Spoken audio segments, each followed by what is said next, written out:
Hello everyone, John Fawcett again, Warning Coordination Meteorologist for the National Weather Service Office serving far west Texas and southern New Mexico.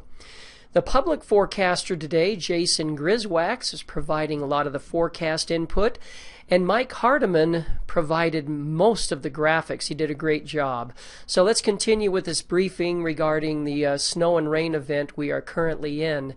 I will say that overnight last night, that is Thursday night into Friday morning or this morning, was under-delivering what we were expecting, so some of the impact has been taken out of this event. However, road closures are still possible. I do know of Highway 152 being closed over Emery Pass due to snow, and that's possible in the Sacramento Mountains as well, especially as the snow levels start to drop again.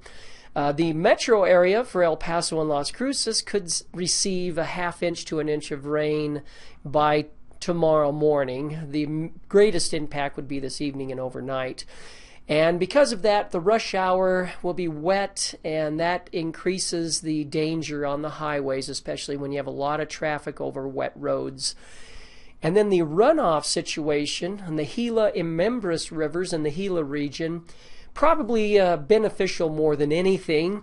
Your snow levels are relatively high, but there's less than average snowpack. So there's not a lot of snow for that warmer rain to melt. So whatever happens will probably be more beneficial, but let's just be on the lookout maybe for some minor flooding. Okay, right now being early Friday afternoon, the upper low is starting to drop southeast from Southern California. Ahead of it, you have a dry slot, relatively dry, still some moisture in there, but not like the deeper moisture plume ahead of it, which we are under at this time. And that moisture is coming up over that front, which has slowed to a stop after passing through us. And that all combines to give you lift of the moisture and precipitation as we've been having. Now, we also have bands of precipitation. It's not consistent because you have little disturbances wrapping around that upper low.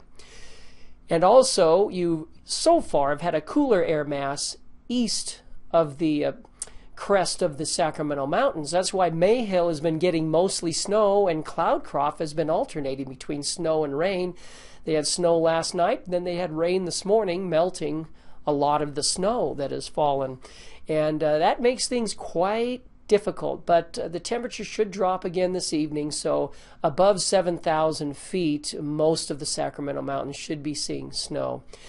Tonight, that low is in the process of dropping southeast, but you'll have the peak of what remains for precipitation potential as one of those disturbances comes around that low. By tomorrow morning, though, the dry slot will begin to move into the area, and the precipitation will not end. It'll just start to back off some. And at the same time, that low will start dropping to the southeast into northwest Mexico. And by the afternoon, the drier air starts to make its way into our area, along with the rising air from that low is starting to back off. So more showery and less steady precipitation for Saturday afternoon. And then by Sunday morning, it looks like most of it is over with. The low is far enough away, the moisture's starting to thin out, the front has eroded, so widely scattered spotty precipitation on Sunday, and not a lot under the spots that do get precipitation. And that's Sunday morning. It even improves further Sunday afternoon. We still have those winter storm warnings in effect until midnight Sunday, which would be late tomorrow night, Saturday night.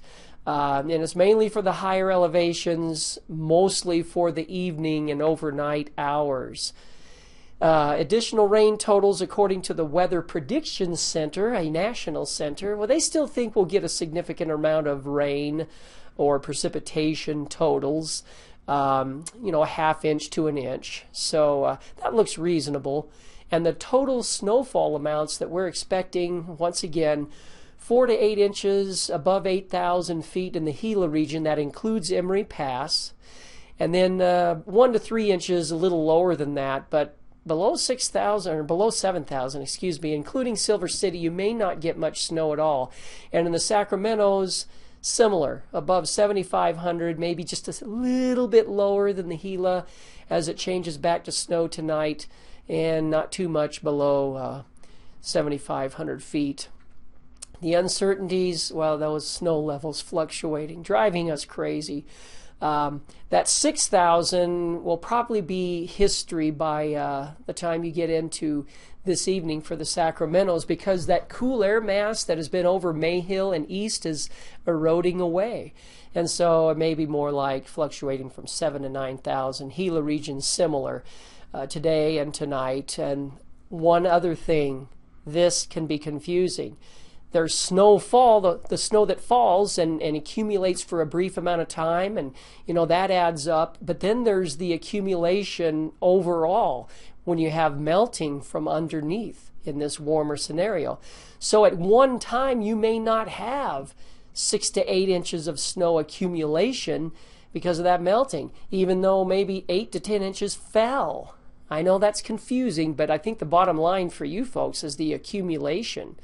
The track of the upper level system as it drops south. If it comes a little bit further north, then we have a longer duration of high elevation snow, low elevation rain.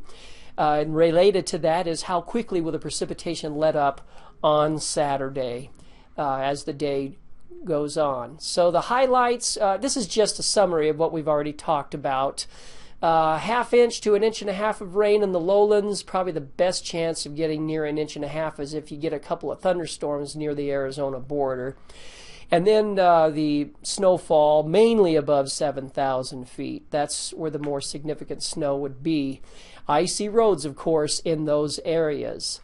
So thank you for your time. Just keep an eye on what's going on. We'll keep you updated with our web page and perhaps a later web briefing. And keep up with us also on our social media outlets. Thank you very much.